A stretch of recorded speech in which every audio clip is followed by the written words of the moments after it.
ఓం మహాగణాధిపతయే నమః. ఓం గురుభ్యో నమః. ఓం శ్రీమాత్రే నమః.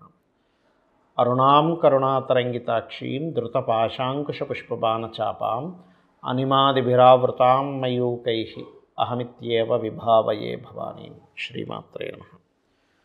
ప్రేక్షకులకి ఆ లలితాంబిక అమ్మవారి యొక్క అనుగ్రహం పరిపూర్ణంగా కలగాలని మనస్ఫూర్తిగా కోరుకుంటూ, ప్రధానంగా ఇక్కడ మనం ఈరోజు 16వ తేదీ నవంబర్ నుంచి 30 నవంబర్ వరకు ఉండేటువంటి గ్రహస్థితి రీత్యా 12 లగ్నాల వారికి, లగ్నాలు తెలియని వారు చక్కగా రాసి చూసుకోండి, ఏం తప్పులేదు. లగ్నము రాశి రెండు పనిచేస్తుంటాయి. అయితే ప్రధానంగా ఫస్ట్ మీరు ప్రియారిటీ ఇవ్వాల్సింది లగ్నానికి, దాని తర్వాత చంద్రుడికి ఇవ్వచ్చు, రాశికి ఇవ్వచ్చు. వారికి ఎటువంటి ఫలితాలు జరగనున్నాయి, ఏ విషయాల పట్ల జాగ్రత్త వహించాలి ఈ 15 రోజుల పాటు, అలాగే ఉన్నటువంటి గ్రహస్థితి ఏమిటి అనేటువంటిది కూడా చూసుకున్నట్లయితే, మీనంలో శని వక్రించున్నాడు, 28వ తేదీ నుంచి వక్రగతి పోతుంది. కుంభంలో రాహు, అదేవిధంగా కర్కాటకంలో గురువు వక్రించున్నాడు, కేతువు సింహంలోని, మరియు అదేవిధంగా చంద్రుడు కన్య నుంచి మీనం వరకు సంచారం జరుగుతుంది. అయితే ఇందులో రవి శుక్రులు తులారాశిలో ఉంటూ, రవి 17వ తేదీ నుంచి మారిపోతున్నాడు. శుక్రుడు కూడా ఏంటంటే 26వ తేదీ నుంచి వృశ్చికంలోకి మారిపోతున్నాడు. అయితే రవి కుజుడు బుధుడు కలిసి ఉన్నటువంటి ప్రదేశానికి రవి వెళ్తూ, ఈ యొక్క బుధుడు 24వ తేదీ నుంచి వక్రించుకుంటూ వెనక్కి వచ్చి తొలలోకి వస్తున్నాడు. అయితే ఈ యొక్క గ్రహస్థితిని అనుసరించి ఎటువంటి ఫలితాలు జరుగుతున్నాయి, ఏ విషయాలు జాగ్రత్తలు తీసుకోవాలనేటువంటి అంశాలు చెప్తుంది నేనైనప్పటికీ కూడా చెప్పిస్తుంది సాక్షాత్ లలితా అమ్మవారిగా భావిస్తూ ఒక్కొక్కటిగా మనం తెలుసుకుందాం. కుంభం వారికి కనుక చూసుకున్నట్లయితే, ప్రధానంగా మీకు రాశిలో రాహు యొక్క సంచారం తెలియని ఒక భయాన్ని అనుకోండి, లేనట్లయితే ఒక ఆలోచన విధానాన్ని అనుకోండి, తెలియని కొన్ని స్ట్రెస్ని ఇస్తూ ఉంటుంది. అందులో ప్రధానంగా మీకు ఈ యొక్క పక్షంలో 28, 29, 30 తేదీలు మరింత జాగ్రత్తగా ఉండండి. అలాగే మరొక విషయం ఏంటంటే, ఇక్కడ రెండవ స్థానంలో ఉండేటువంటి గ్రహము గనక చూసుకున్నట్లయితే, రెండవ అధిపతి ఎవరైతే ఉన్నారో గురువు, ఈ రెండవ స్థానంలో ఉండేటువంటి శని, ఇది కొంచెం మనీ మ్యాటర్స్ విషయంలో శనివారాలు కాస్త జాగ్రత్తగా చూసుకోండి అనేటువంటి చూపిస్తుంది. కొన్ని పౌరుష పరాక్రమాలు లేదా సిబ్లింగ్స్ వల్ల, ఏదో ఒక మాట పట్టింపు వల్ల ఉద్యోగం మారాలనేటువంటి దృఢమైనటువంటి నిర్ణయం తీసుకుంటారు. హయ్యర్ ఎడ్యుకేషన్ కోసం చేసేటువంటి ప్రయత్నాలు ఖచ్చితంగా ఫలిస్తాయి. గతంలో ఏమైనా బ్యాక్లాగ్స్ ఉన్నా కూడా దానికి సంబంధించింది బాగుంది. అలాగే మీరు ఎప్పటి నుంచో మీ ఇష్టమైనటువంటి వాహనం, అది బైక్ కావచ్చు, సైకిల్ కావచ్చు, లేనట్లయితే కారు కావచ్చు, లేదా ఇల్లు కావచ్చు, ఆభరణం కావచ్చు, అటువంటివి కొనుగోలు చేయడానికి అనుకూలంగా ఉంది చెప్పాలంటే. అలాగే కాస్త షేర్ మార్కెట్ రిలేటెడ్ సంబంధించిన విషయంలో కొంచెం జాగ్రత్తగా ఉండండి. షేర్ మార్కెట్ వల్ల ఇబ్బంది కలిగేటువంటి ఇది చూపిస్తుంది. ఎట్టి పరిస్థితుల్లో 28, 29, 30 తేదీలు అప్పులు ఇవ్వడం కానీ అప్పు తీసుకునేటువంటి విషయాలు కాస్త దూరంగా ఉండండి. లగ్నరాహు సప్తమ కేతు ఉన్నందుకు కొంతవరకు మీకు వివాహ సంబంధించిన విషయాలు చూస్తూ కూడా తెలియని ఒక వైరాగ్యంలోకి వెళ్తూ ఉంటారు. అలాగే మరొక విషయం ఏంటంటే, 9వ స్థానాధిపతి 9లో ఉన్నందుకు, అంటే ఇక్కడ కొంత తండ్రికి రావాల్సిన ధనం రావడము, కొంత లాంగ్ జర్నీస్ వల్ల కొంత లబ్ధి పొందడము, కొంత అమ్మవారి ఆలయాలకు వెళ్ళడం వల్ల కూడా కొంత అమ్మవారి అనుగ్రహం కాస్త మీకు ఉన్నటువంటి ఇబ్బందులు తొలగించడానికి ఆవిడ యొక్క అనుగ్రహం కలగడం అనేటువంటిది చాలా స్పష్టంగా చూపిస్తుంది. అలాగే మరొక విషయం ఏంటంటే, ఇక్కడ గమనించినట్లయితే, ఇక్కడ ఈ దశమ స్థానాధిపతి ఎవరైతే ఉన్నారో పర్టికులర్గా ఈ కుజుడు దశమ స్థానాల్లోనే ఉన్నందుకు కొంచెం ఉద్యోగ సంబంధించిన విషయంలో కొన్ని అగ్రెసివ్ నిర్ణయాలు తీసుకునేటువంటి స్థితిగతులు కనబడుతున్నాయి. ఇక మీరు నిత్యము చేయవలసినటువంటి దేవతారాధన, విష్ణు సహస్రనామాల యొక్క శ్రవణం చేయండి. మరియు అదేవిధంగా విష్ణు సహస్రనామాలు, లలితా సహస్రనామాల యొక్క శ్రవణము, ముఖ్యంగా పొద్దున్నే నిద్ర లేచిన వెంటనే ఓం దుమ్ దుర్గాయ నమః అని నామస్మరణ చేయండి, అన్ని విధాలా బాగుంటుంది. చాలామంది నన్ను రత్నధారణ ఎలా చేయాలి అని అడుగుతూ ఉన్నారు. అసలు రత్నం ఎంతవరకు మనకి పనిచేస్తుంది, దీనికి ఏమైనా శాస్త్రం ఉందా అంటే, అగ్నిపురాణంలో దీనికి సంబంధించినటువంటి ప్రామాణికమైనటువంటి అంశాలు చెప్పబడ్డాయి అందులో.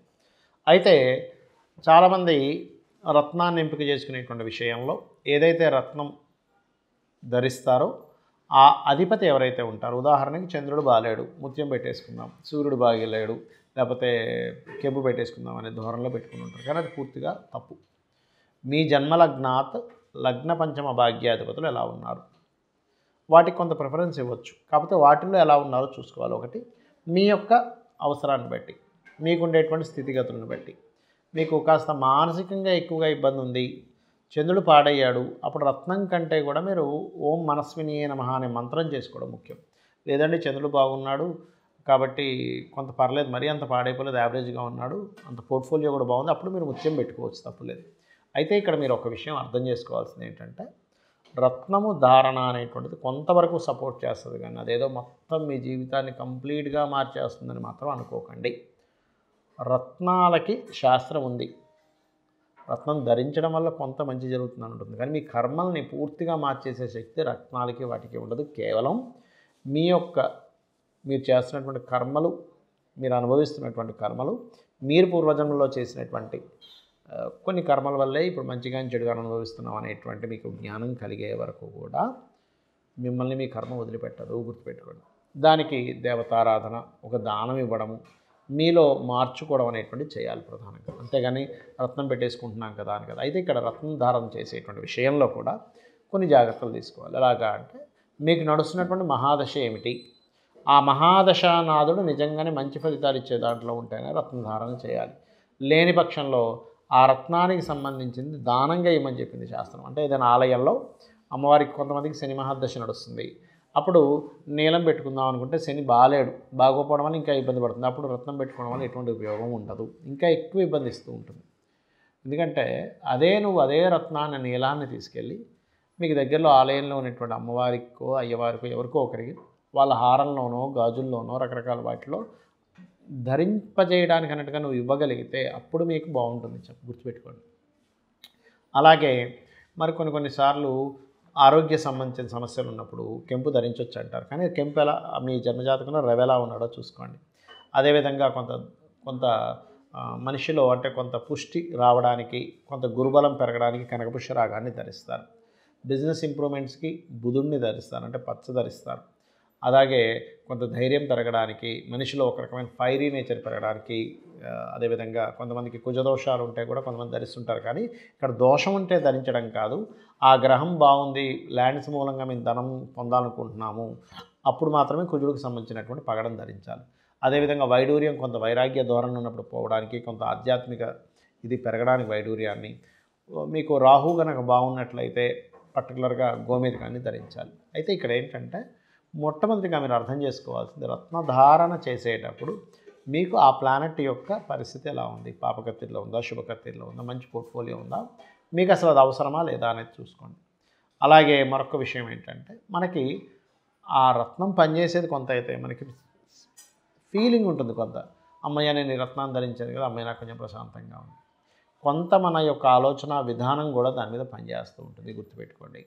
అలాగే మరొక విషయం ఏంటంటే, మనం చేసే ప్రయత్నం కూడా భగవంతుడే అనేటువంటిది అర్థం చేసుకోవాలి. శాస్త్రం కూడా ఆ యొక్క పరమాత్మే అని అర్థం చేసుకోవాలి. ఎందుకంటే శాస్త్రాలన్నీ కూడా మనకి మహర్షులు అందించారు. కాబట్టి మనం ఎందుకు జన్మించాము, ఈ జన్మ సార్థకత చేసుకోవడానికి మనం ఏం చేయాలనేది ప్రధానంగా మీరు గుర్తుపెట్టుకోండి. అలాగే మరొక విషయం ఏంటంటే, ఇక్కడ గమనించినట్లయితే మీ జన్మలగ్నాత 12 భావాలు అసలు ఏ గ్రహం ఎటువంటి కండిషన్ ఇస్తుంది, దానికి మనం ఆ విషయం జోలికి వెళ్ళడం మంచిదా వెళ్ళకపోవడం మంచిదా అనేటువంటిది ఉంటుంది పర్టికులర్గా జన్మజాతకంలో.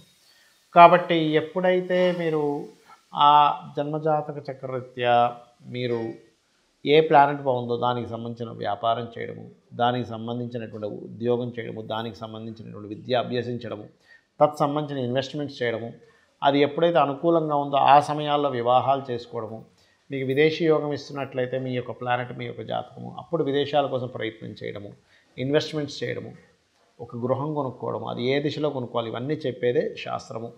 ఇవి ఖచ్చితంగా పనిచేస్తాయి, దాని యొక్క ప్రభావం కూడా ఖచ్చితంగా బాగుంటుంది, అందులో ఎటువంటి సందేహం లేదు.